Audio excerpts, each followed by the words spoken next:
Join Dalton and Jacob as they discuss the ever-changing world of trading card games. TCG Buzz starts now.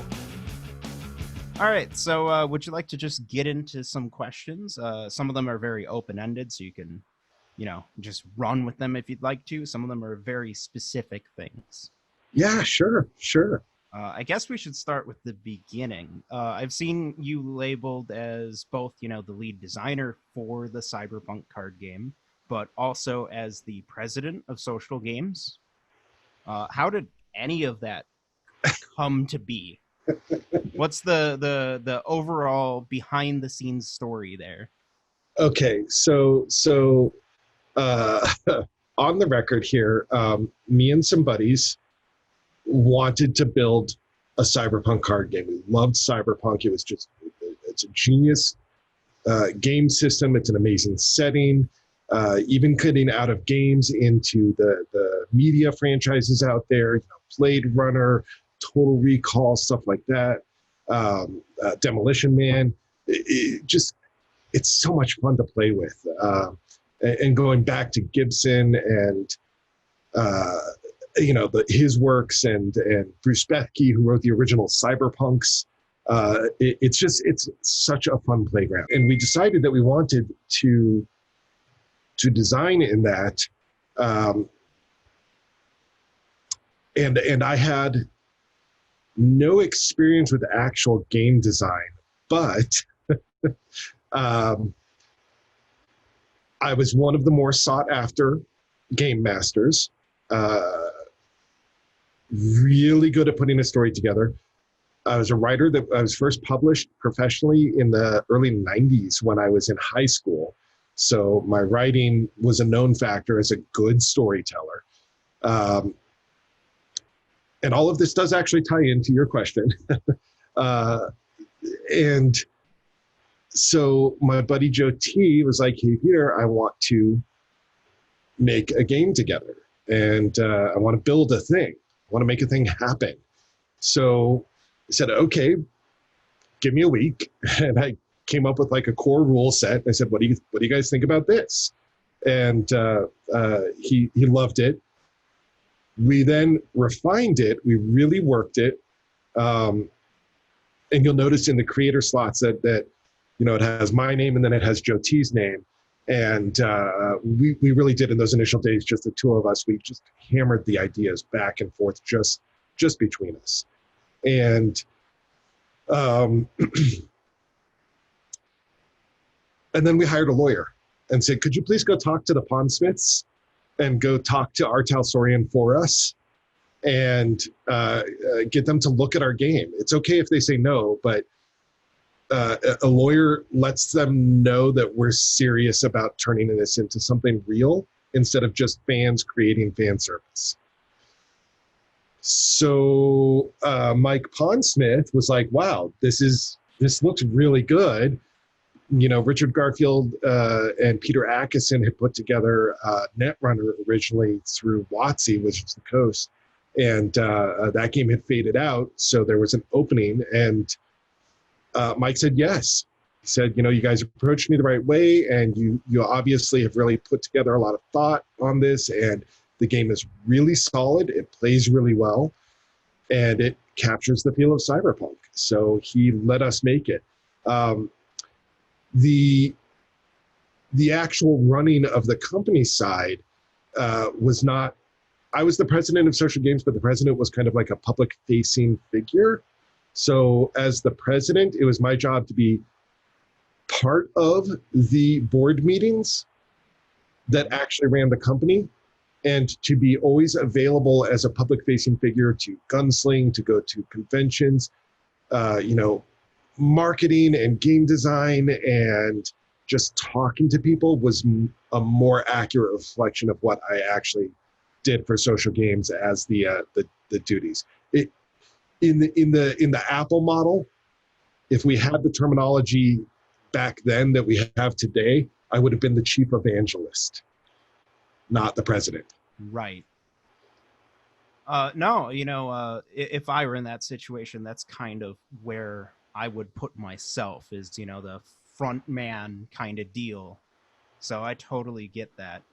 And you actually briefly touched on one of my other questions is, and here it is exactly how I phrase it. Had you, before the creation of your game, ever heard of or played Netrunner? Oh yeah, absolutely. I was huge into Magic. Magic the Gathering was, back at, I missed Alpha, I think Beta. At the tail end of Beta and the beginning of Unlimited. It's when I started playing Magic. I was just a kid. Like, I don't think I was even in high school yet, or maybe just starting high school. It's hard to remember back to the dawn of time before the invention of sliced bread. But I think that's how old I was. So I played not only Magic, but I got really into Magic, and I was at the forefront. I was winning tournaments and stuff like that before there was a Pro Tour. I was traveling around winning cash prize tournaments before the Pro Tour, making money instead of mowing people's yards. That's the dream. Yeah, right. Well, and I was insidious. I was a little, I don't know how much adult language is acceptable, but... whatever you like. All right. I was a bastard. I would come up with a deck that I knew was going to win. And before the tournament, I would wander around and I would trade everybody all of the main cards that I used, all of the rares, and I would drain the local market of all of those rares. And then I would win the tournament, and then I would trade them back at like 2-1 after the tournament when I got everybody wanting to build my deck. Like, I gamed Magic the Gathering. While we're here on Magic, this wasn't one of my questions, but now I have to ask. Favorite Magic color? Green. I was always a green player. Oh. Yeah. Back in the day, you played blue or you played red, maybe a little bit of black. You were playing direct damage. You were playing psionic blast, lightning bolt, stuff like that. Those were all the decks that won. And so I was taking the green machine out, and I was like, nope, straight creature damage. I'm going to kill you before you get a lightning bolt into me. And I did. I'm actually quite big into Magic the Gathering myself, and I collect old school Magic cards, which is quite the fun hobby, when your significant other's not asking you how much you spent for things. Yeah, that's the scary side of it. Man, those things, the value on those cards is ridiculous. So you had played Netrunner. But yeah, I had played Netrunner. I played Shadow Fist, L5R. I loved games. I love games. And so I had played a lot, and as a storyteller, I think about structure a lot. And, I've been writing since I was 6. My first short story from when I was 6 years old, still hanging up on my mom's fridge. And so it's just, structure fascinates me. And so it's part of what made me so good at Magic and the games that I did play, was that I understood the core structure beneath and behind the rules better than other people. So I was able to design, the way that I wanted to play to that. And that was really an asset when it came time to design Cyberpunk. And then it was also really humbling because, as you know, I was a badass. I was like, yeah, I'm this great player and blah, blah, blah, blah, blah. And then I'm designing my game and I'm like, oh my God, this is so broken. There's so much I don't know. Like it is a humbling experience also to design a game, because you break a lot of stuff. And you even when you're sitting there trying to figure out, like, I want to make sure the player has this experience, but now it's unplayable. What did I do? Right? And getting past those moments. That's great. That is a great answer. You can tell you're killing it when I'm shutting up and not. I'm just like, don't say anything. Let them roll. My next question is about the amount of communication you had with them when you were creating the game. Was there a back and forth with the lawyers saying, hey, what's okay for the Cyberpunk game, what's not?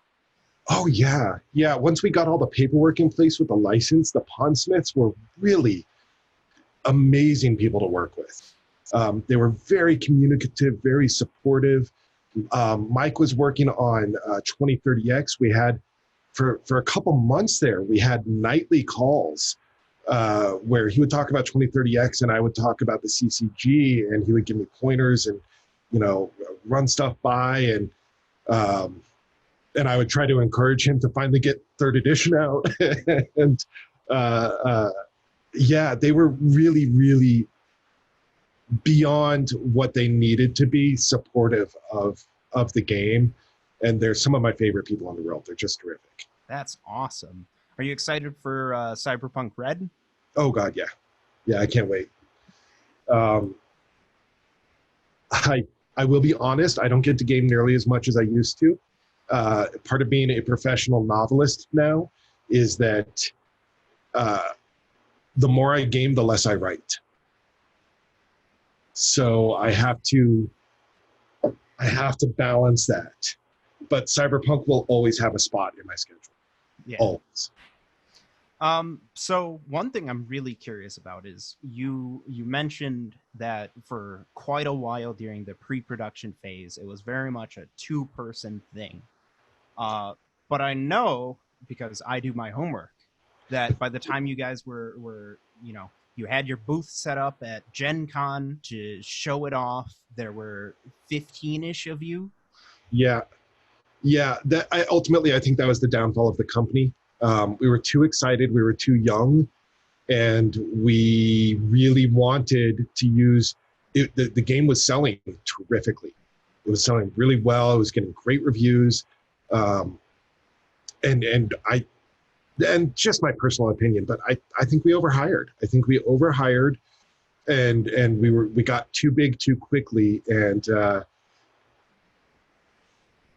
running a business is different from being a fan. And we almost nailed it, but we didn't. Yeah. I definitely understand that.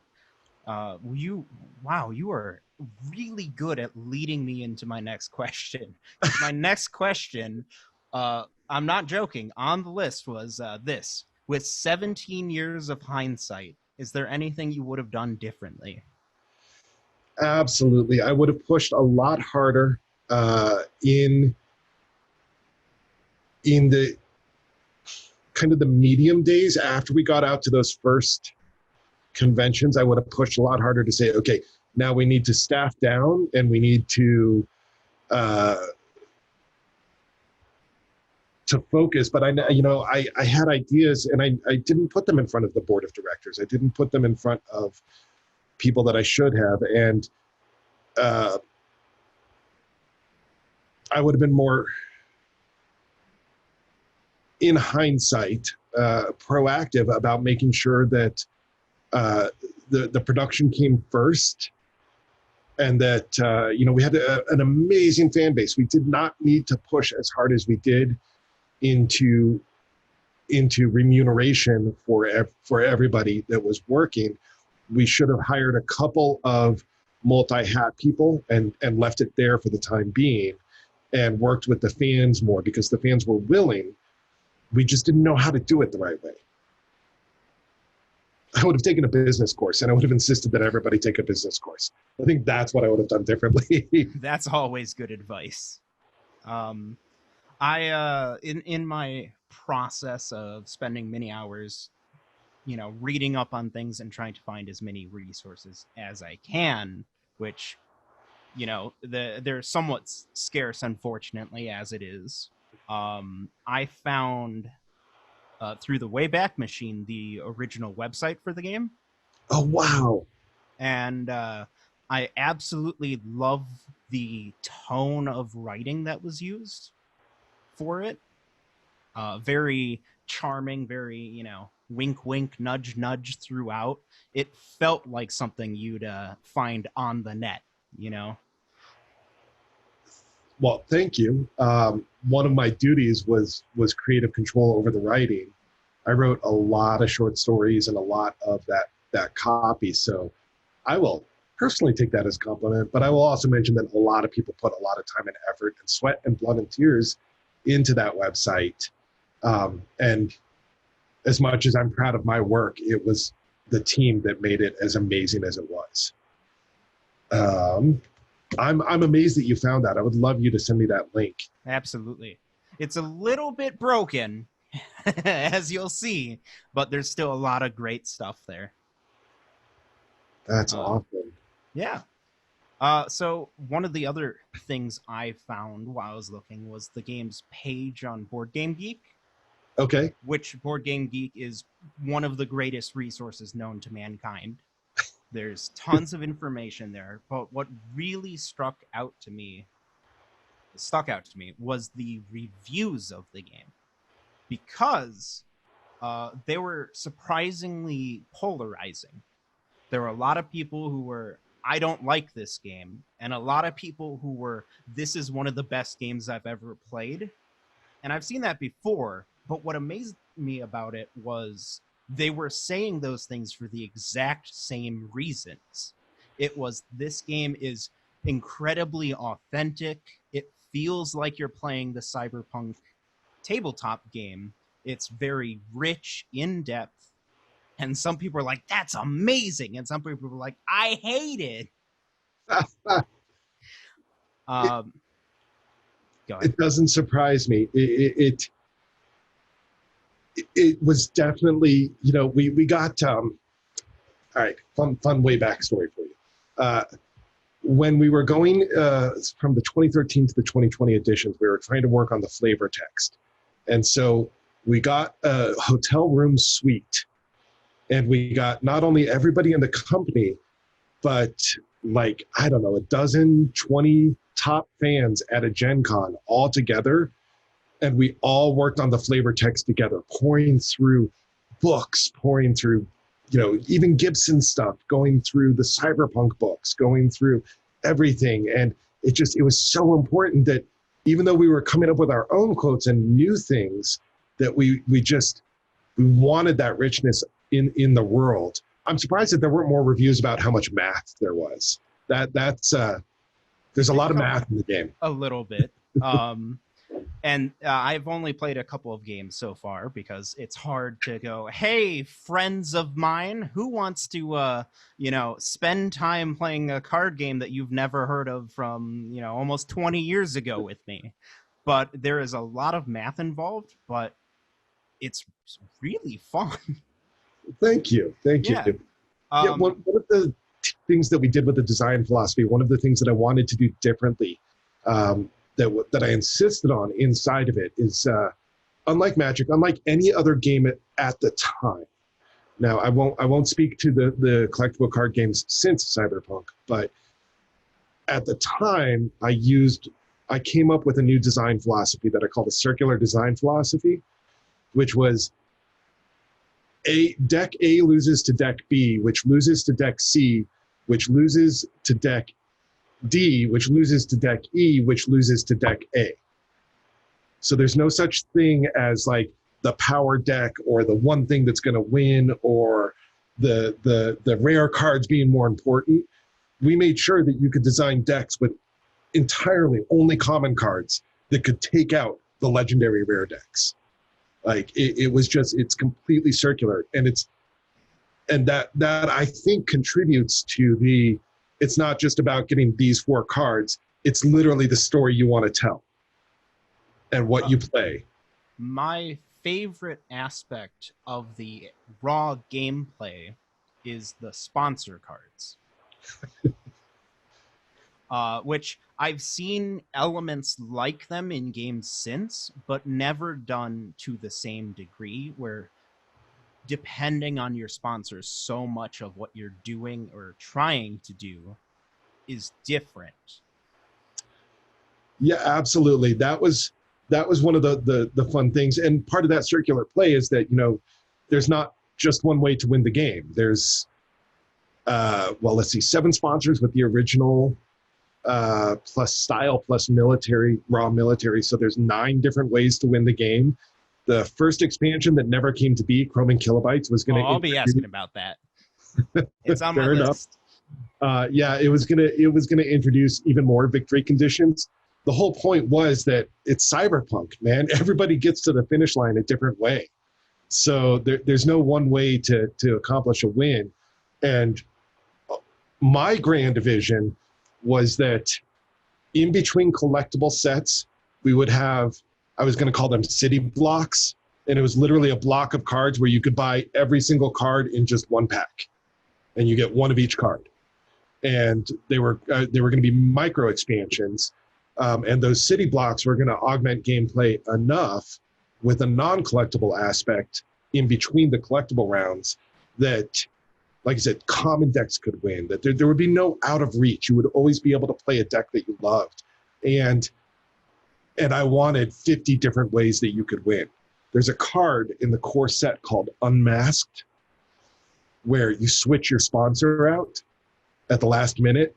And the idea was that you could secretly build to one victory condition, and using Unmasked, all of a sudden you flip over and, oh yeah, no, I'm actually playing the one, so I've just won the game.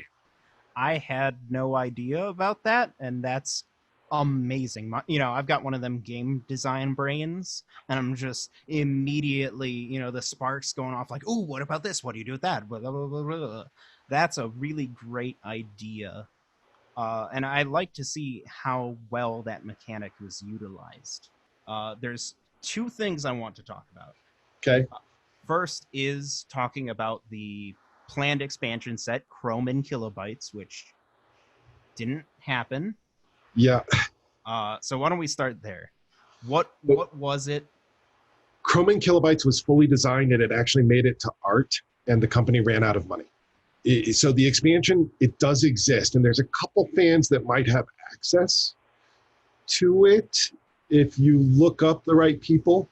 I know there's a couple fans that actually have the old, like some of the old design sheets and stuff like that. And Chrome and Kilobytes was really meant to expand government and street and get into kind of that idea that in Cyberpunk universe, we'll go heavy into corporate later, but that first push was going to be into the conflict between the fact that most of how you survive in this world is not legal. What happened to cause it to not materialize? I think it was mismanagement of the company. It was not knowing how to run a business. It was everybody there was trying. Everybody there was doing the things that they best thought would help that business succeed. Because if there was one thing that everybody at Social Games agreed on, it was an absolute passion for that game and an absolute desire to see it succeed. And I think that we didn't have any business experts. We were just a bunch of gamers, and we needed our Peter Atkinson. We needed some corporate types. Yeah. Well, I love Peter Atkinson. He's a great example. Richard Garfield is such a clever designer back in the days of Magic, the original Magic. But Peter's the one who figured out how to take it out of the garage and turn it into a corporate beast. And we needed a Peter Atkinson, and we didn't have one. Yeah, okay. So the other piece of content that I'll admit I'm unsure of whether it materialized or not, but I found a interview you did back around the game's release, shortly after Gen Con, and something piqued my interest to a disturbing degree, and I need to know. It's like my Indiana Jones quest to find out about. Okay. I will read the exact text to you. One special card is being created as prize support using a technology not previously applied to this purpose. It will have a UV laminate with injected flecks of chrome that throws off bursts of light as the card is lifted. Yep. Chrome. The Chrome cards do exist. 200 sets of them exist, and that's it. So they did materialize, but they did materialize. Rare. They're very rare, as I have one set. One. Can we, if we can pause the interview, I can show you one. Sure. Okay. So it's not as spectacular as we hoped, but it's still pretty cool. So unfortunately, let's see here. All right, here we go. All right, regular card, right? Yep. Okay, so I'll show you the difference. And it's actual pieces of chrome, little flecks of chrome that got injected. And we had this really clever designer, Heath, who designed a series of applets. So you know how the card types, it's very easy to tell the cards as you look at the cards, you know, if it's equipment, if it's a runner, you know, whatever, right? Mm-hmm. Have you ever compared two runners next to each other and actually looked at the background? I have not. So look at the background. Every single card has a completely unique background. He designed a series of applets so that every one of them maps differently. So two cards that are the same type will look like they're the same, but actually have different etching on them. I had no idea, and that's one of the coolest art direction things I've ever heard for a card game. That's such a cool little idea. You know, it's not something that affects gameplay whatsoever, but still definitely worth appreciating.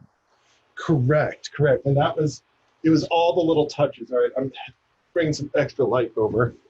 So let them sparkle. Right. So you can kind of see. Oh, wow. Yeah, and so those look flecks. cool.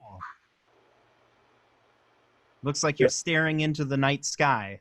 That was the point. That was the hope behind these cards. And yeah, you can even see actually,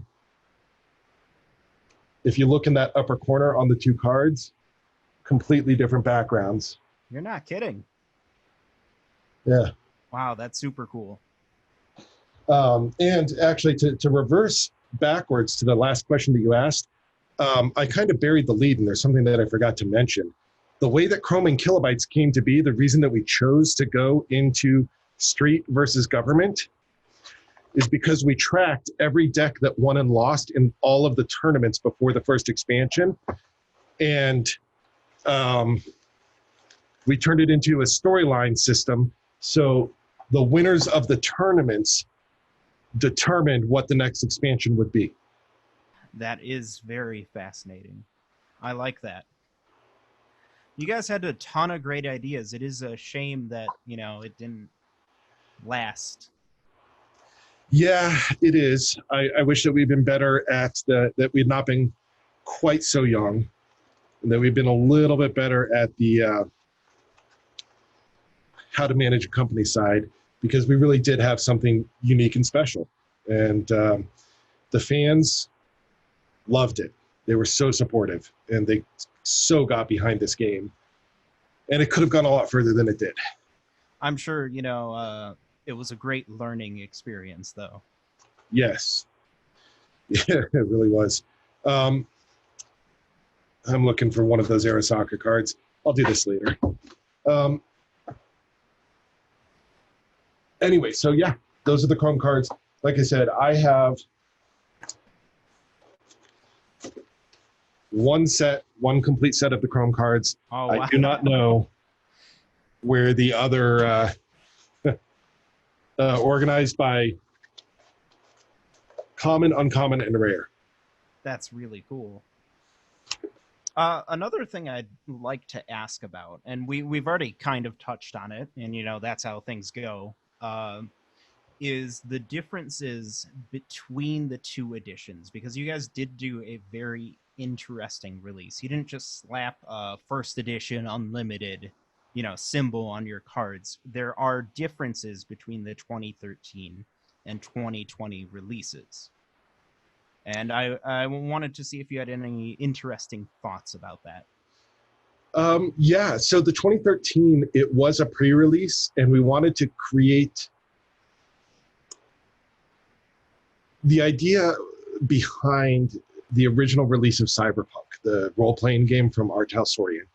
They released a 2013 edition that was a very small kind of limited run, and then a box set, and then they released 2020, which was Cyberpunk 2020. And so we did the same thing where we had, we chose what we felt were the key fundamental cards to the play set that would fit on one press sheet. And then we used that to build the 2020 run. And then we added a whole bunch of new cards for 2020 because we said, okay, now that we've gotten it out there and everybody's gotten a taste for what the game is like, that's the foundation. The whole thing that you get to play with is the 2020 edition. And this is the stable base of the game that all of the expansions and city blocks will augment. We, we never planned to go from 2020 to 2030 to 2040 or anything like that. We did not want to follow the path of alpha, beta, unlimited, etc. On the core set. And so the idea was that core set, we would rather be publishing new expansions and city blocks and always have people able to use their core set forever and ever. Yeah, all right. That's exactly what I was looking for. The next thing I'd like to ask, and this is just a little more elaboration again, is I'd like to know if you have anything specific you'd like to talk about or share with your experiences demoing the game, at Gen Con, or I believe you guys went to some other more regional conventions as well. Oh, we went to a whole bunch of them, yeah. It was fun. It was a lot of fun. One of the things I did for Gen Con was I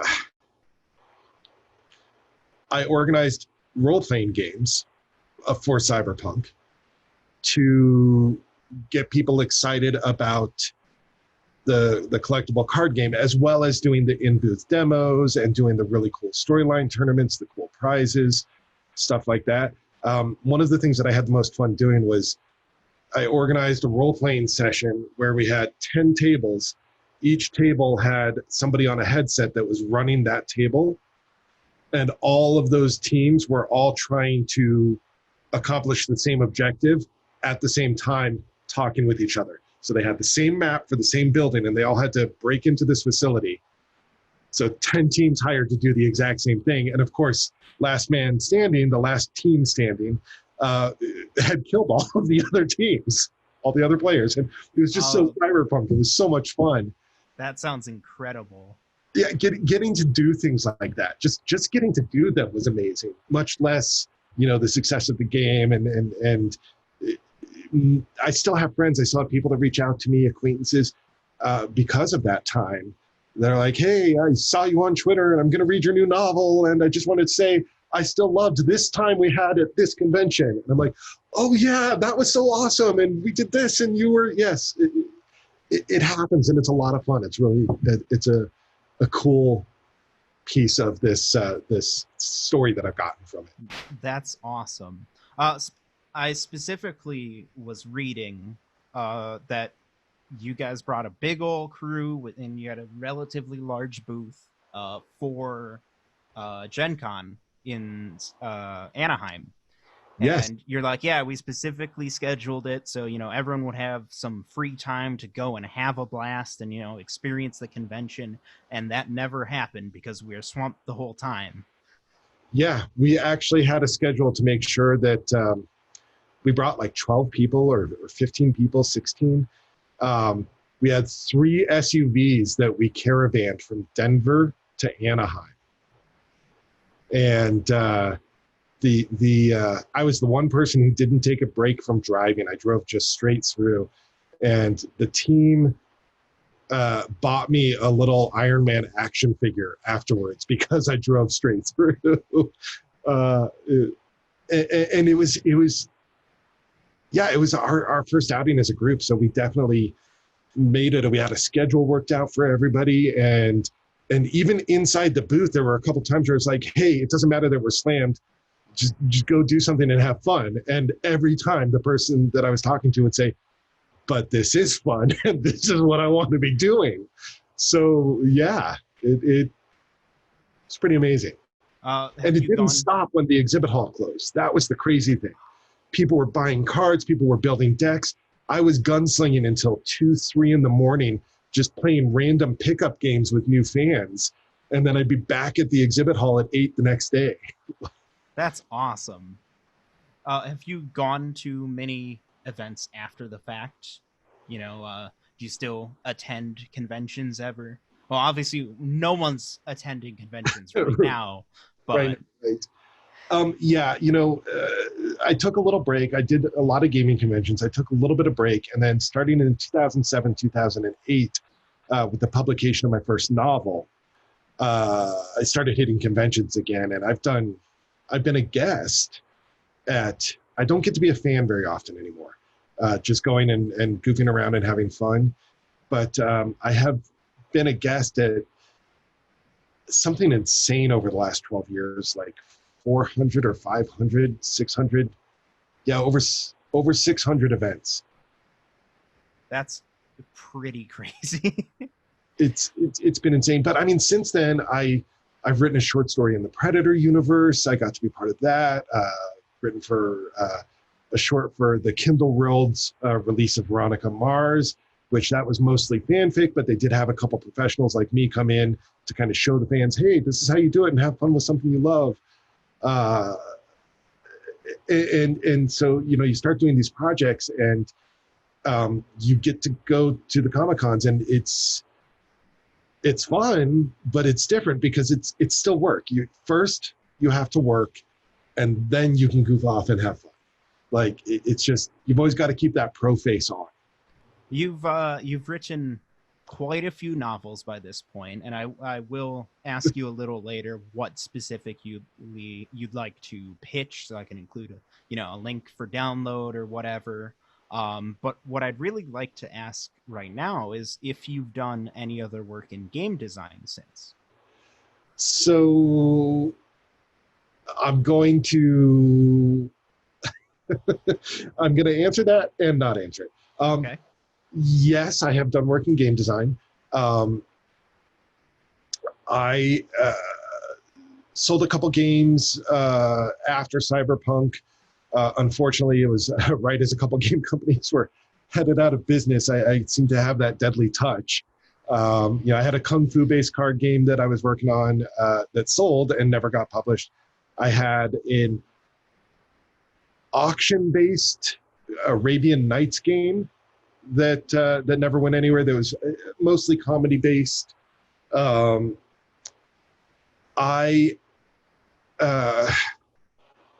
I consulted for some friends. They had this really amazing political card game, and unfortunately, they never got it. I mean, they got it out there, but they never kind of hit with it.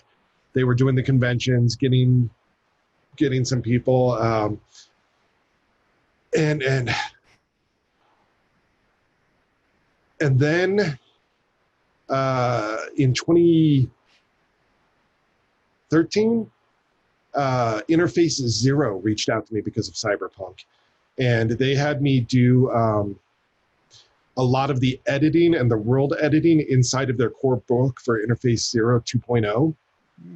And then they had me work on the space expansion for them a little bit. He actually Interface Zero lists me as, he gave me, I mean, I worked a lot for that. I did a lot of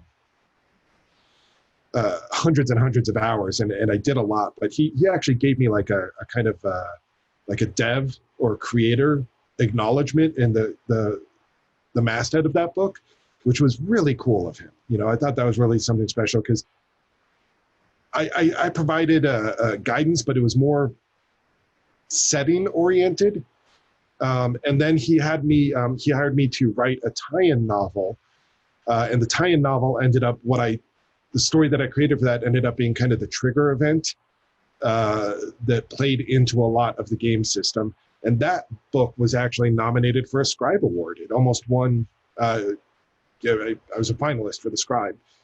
And so that little cyberpunk kind of esque tie-in with Interface Zero was up against like Halo and Star Wars. I was like, flex those muscles. Yeah, that's awesome. All right, I've got two more questions for you. Both are fun questions, a little more high-minded, not necessarily fact-based. All right. First one is your first card game. You picked an IP you really cherished and got to work with and created quite the success, even though it didn't, last. If you were to do it all over again now, what intellectual property would you make a card game for? If you had, the pick of the litter.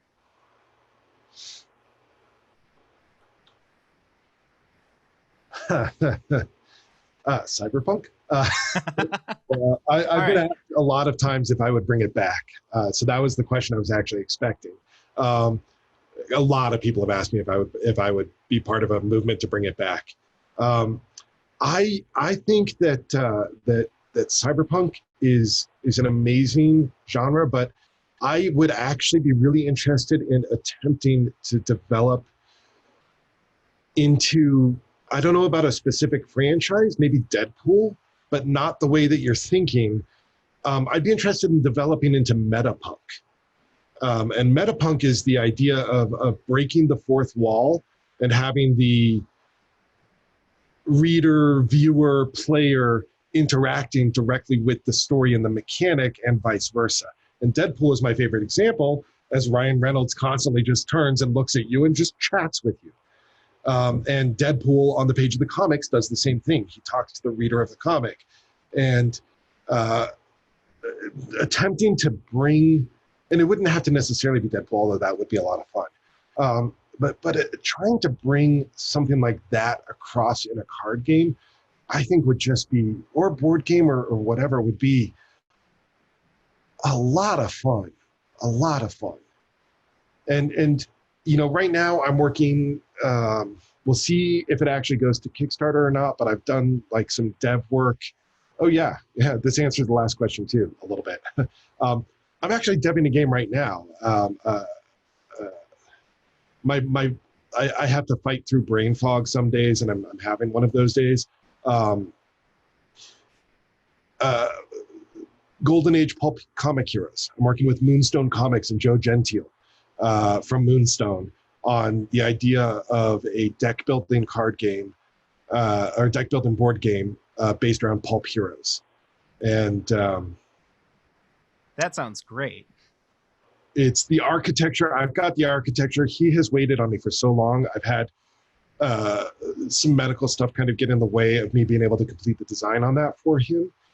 But he loves the architecture, and the architecture looks like it's going to be a lot of fun to play. But so that's what I'm working on right now. But that one, it doesn't feel that meta punk kind of that. I guess if I was going to pick a franchise as opposed to a concept, Discworld.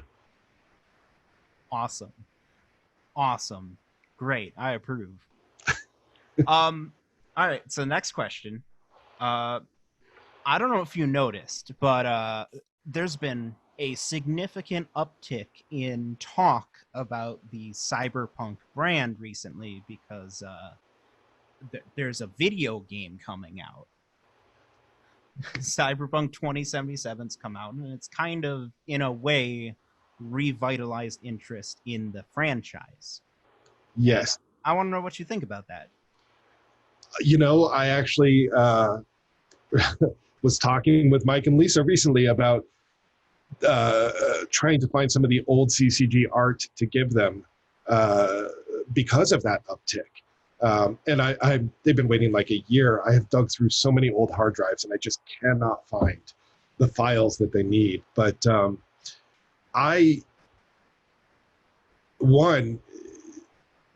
they have spent a lifetime with this brand, building something that they are passionate, that has made thousands of people happy. I am so happy that they're finally getting a video game, and a good one. Like, a good one. There was one before. Yes, there was. I've played it. Not great. Yeah. Which is why I made that caveat there. And I really hope it turns into a lot of stuff for them. I want to see Hollywood projects moving forward. I want to see just amazing stuff moving on that brand for Cyberpunk, because they put a lot into it, and it's an amazing brand. It really is. And it's one that's built out of passion. And those are hard enough to find. All right. So we have exhausted my questions. So is there anything else you'd like to share before we get into some other assorted conversation? Let's see. My most recent novel, Color of Lightning, is about Ben Franklin. And I want to put it out there that he was the original Cyberpunk. You know what? I see where you're going with that. That's right? fun.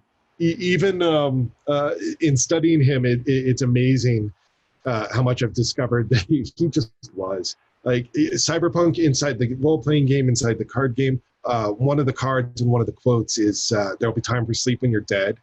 That sentiment has been echoed in movies like Strange Days. And it's funny because most people don't realize that it was actually Ben Franklin that said it first. Surely there will be time for rest once I'm in my grave. Wow, that's great. Yeah. So, yeah, awesome little shout out to Ben Franklin, our original Cyberpunk. I'm sure he will tweet you and say, hey, thanks for the shout out. Right? Thanks for listening to TCG Buzz. New episodes can be found on tcgbuzz.com. Don't forget to like us on Facebook and follow us on Twitter. For box openings, deck profiles, and more, make sure to subscribe to our YouTube channel.